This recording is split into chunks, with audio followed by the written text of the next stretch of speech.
మా లేటెస్ట్ వీడియోస్ని మిస్ కాకుండా మీ మొబైల్లో నోటిఫికేషన్గా పొందాలంటే సబ్స్క్రైబ్ చేసుకుని పక్కనే ఉన్న గంట సింబల్ని నొక్కండి. ఈరోజు టాపిక్ నవరత్నాల ఉంగరం గురించి తెలుసుకుందాం. నవగ్రహాలకు ఉండే 9 రత్నాలు అన్నీ ఒకే ఉంగరంలో పొదిగి ఉండడం చేత ఆ ఉంగరాన్ని నవరత్నపు ఉంగరం అని అంటారు. అయితే అందరికీ నవరత్నాల ఉంగరం పెట్టుకోవాలనే కోరిక ఉంటుంది. ఈ నవరత్నపు ఉంగరం పెట్టుకోవడం వల్ల అన్ని సమస్యలు తొలగిపోతాయని చాలా మంది నమ్మకం.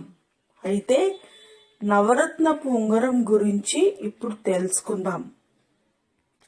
నవరత్నాలు మెడలో లాకెట్లో వేసుకునే విధంగా అయినా ధరించవచ్చు, లేదా చేతికి ఉంగరంగా అయినా ధరించవచ్చు. అయితే ఈ ఉంగరం ఆకారం కోడిగ్రుద్దు ఆకృతిలో దీర్ఘ చతురస్రాకారపు పద్ధతిలో ఉంటాయి.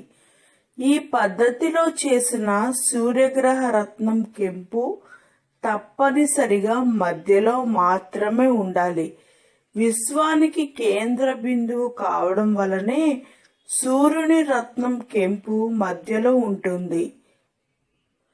శుక్రగ్రహ రత్నమైన వజ్రాన్ని కెంపు రత్నానికి తూర్పుగా, ఈశాన్యం దిక్కున పచ్చ, ఆగ్నేయ దిక్కున ముత్యాన్ని, దక్షిణ దిక్కున పగడాన్ని, నైరుతి దిక్కున గోమేధికాన్ని, పశ్చిమ దిక్కున నీలంను, వాయువ్య దిక్కున వైడూర్యాన్ని, ఉత్తర దిక్కున పుష్యరాగాన్ని పొదుగుతారు. నవరత్నాలను ధరించినప్పుడు వజ్రం మన వైపు ఉండేటట్లు, నీలం కిందకు ఉండేటట్లు ధరించాలి. అలాగే నమస్కారం చేస్తున్నప్పుడు నీలం ఆకాశం వైపు చూస్తున్నట్టుగా నవరత్న ఉంగరం ధరించాలి. కానీ ప్రత్యేకంగా ఒక గ్రహానికి అనుకూల ఫలితం రావడానికి నవరత్న ధారణ చేస్తే ఫలితం ఉండదు. ఒక గ్రహానికి అనుకూల ఫలితము పొందాలి అనుకున్నప్పుడు నవరత్న ధారణతో పాటు ఆ గ్రహానికి సంబంధించిన రత్నం కూడా ధరిస్తే చాలా మంచిది.